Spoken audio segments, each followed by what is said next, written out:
देखिए, बिल्कुल 15 साल बाद ये जजमेंट आया है जिसमें कोर्ट ने जो 5 आरोपी हैं सभी 5 आरोपियों को दोषी करार दिया है।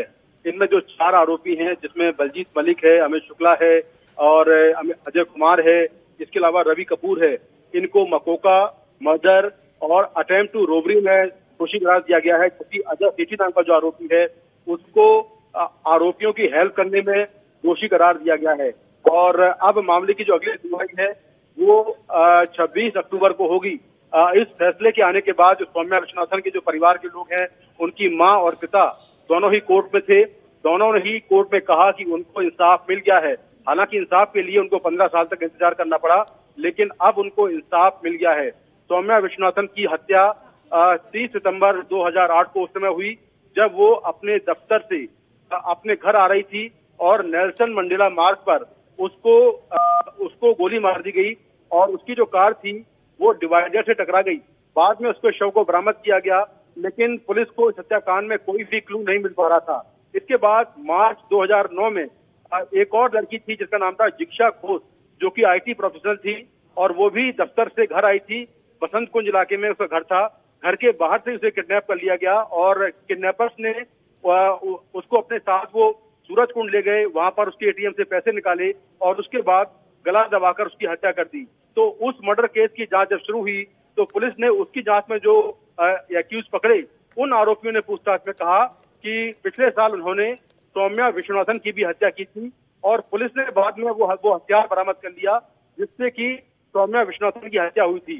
तो तब से ये मामला लगातार कोर्ट में था।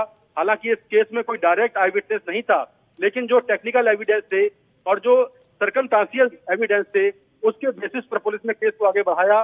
15 साल लग गए, लेकिन फाइनली अब कोर्ट का फैसला आ गया है और कोर्ट ने सभी 5 आरोपियों को दोषी करार दे दिया है और न सिर्फ अटेम्प्ट टू रॉबरी और मर्डर में बल्कि मकोका में भी दोषी करार दिया है। Right, Mukesh, also take us through the delay in justice that's come in this particular case. Now, there was a long back when the illegal issue started as well. There was a lack of circumstantial evidence due to which the hearing kept getting postponed. And now, 15 years later, take us through what the delay in this was. What was the saga all about these years ago?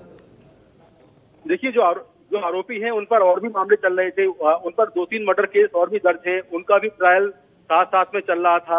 जो जिग्शा घोष का मामला था उसका भी trial साथ में हो रहा था। इसके अलावा बहुत सारे लीगल इश्यूज थे जिसकी वजह से मामला डिले होता चला गया। अलग अलग जजों के पास ये मामला गया, इस वजह से देर हुई।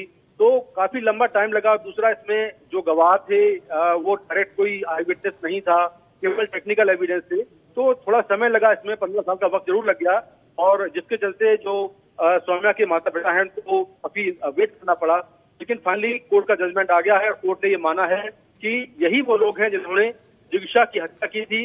अटेम्प्ट टू रॉबरी के चक्कर में उसको मारा था और कोर्ट ने न सिर्फ इस केस में बल्कि जो मकोका का मामला दर्ज हुआ था, कोर्ट ने ये माना कि ये लोग ऑर्गेनाइज क्राइम करते थे और ऑर्गेनाइज क्राइम करके पैसा कमाते थे और इसी वजह से ये पूरा गैंग बना हुआ था और इन्होंने ही सौम्या की हत्या की है। तो जजमेंट आ गया है और अब इस अगले मामले में अगली सुनवाई 26 अक्टूबर को होगी।